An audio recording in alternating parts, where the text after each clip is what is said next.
আসসালামু আলাইকুম viewers, Mariam kitchen থেকে আজ আবার আপনাদের সামনে হাজির হলাম নতুন আরেকটি রেসিপি নিয়ে।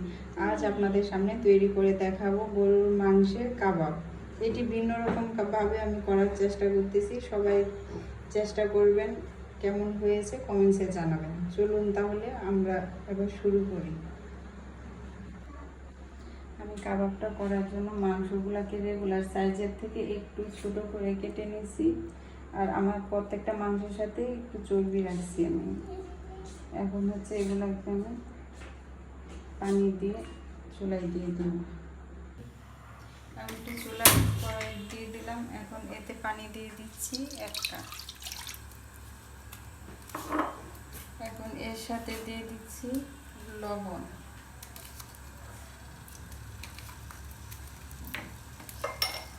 রান্নার রেগুলার তেল দিয়ে দিচ্ছি,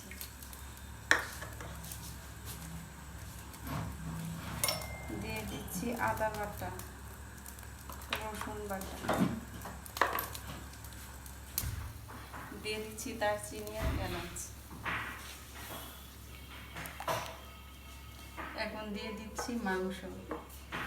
আমি মাংসটাই পানি দিয়ে সিদ্ধ করে নেব, আর কোনো পানি অ্যাড করব না।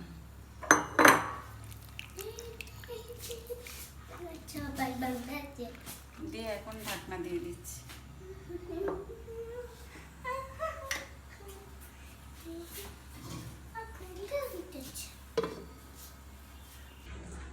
মাংসটা সিদ্ধ হতে হতে এখন আমি এখানে হচ্ছে কাঁচা মরিচ নিয়েছি 10-12টি, আর হচ্ছে পেঁয়াজ। এখানে আমি পেঁয়াজ মাঝারি সাইজের 2টা নিয়েছি। এখন হচ্ছে একটু পানি দিয়ে ভালো করে ব্লেন্ড করে নেব। আমি এখানে পেঁয়াজ কম দিয়েছি, কারণ হচ্ছে আমি আস্ত পেঁয়াজটাও ব্যবহার করব। এখন হচ্ছে আমি সব কিছু ভালো করে ব্লেন্ড করে নেব।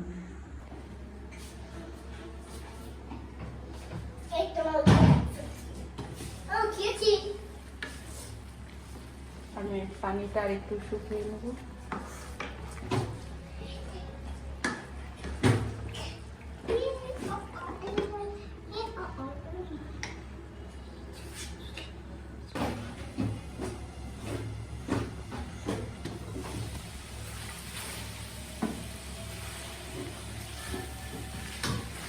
আমি এই পর্যায়ে পেঁয়াজ আর কাঁচা মরিচের যে পেস্টটা করছিলাম সেটা দিয়ে দিচ্ছি। আপনারা এখানে ঝাল কম বেশি করে দিতে পারেন।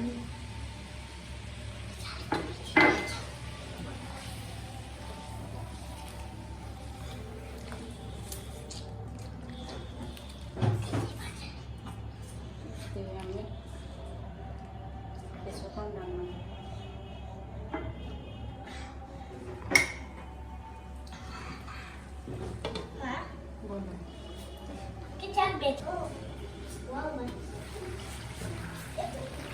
পানিটা শুকিয়ে গেছে। এখন শুধু তেলটা আছে, এই তেলটাতে পুরো রান্নাটা হবে। আর একদম মাংসের গায়ে ঝোলটা লেগে থাকবে।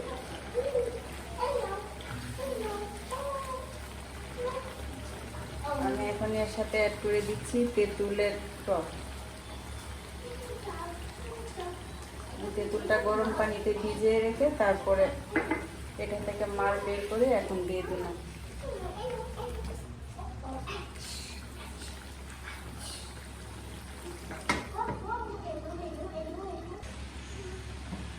আমি অ্যাড করে দিচ্ছি চিনি।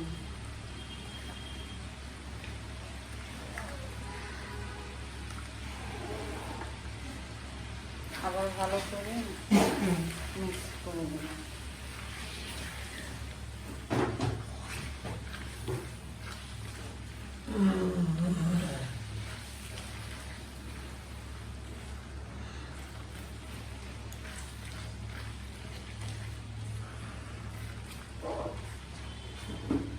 আমি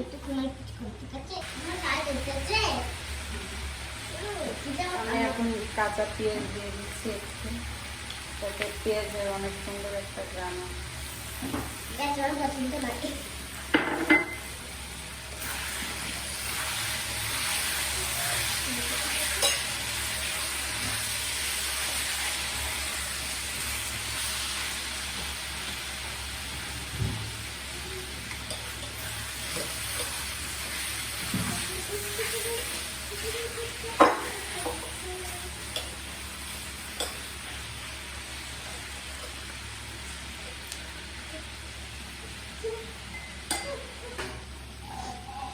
আমার কাবাবটা তৈরি হয়ে গেছে। সবাই বাসায় এইভাবে ট্রাই করবেন, কমেন্টসে জানাবেন কেমন হয়েছে। ভালো লাগলে ভিডিওটা শেয়ার করে দিবেন। সবাই ভালো থাকবেন, সুস্থ থাকবেন, নিজের যত্ন নেবেন, নিজেকে ভালোবাসবেন, প্রাণ খুলে হাসবেন। আল্লাহ হাফিজ।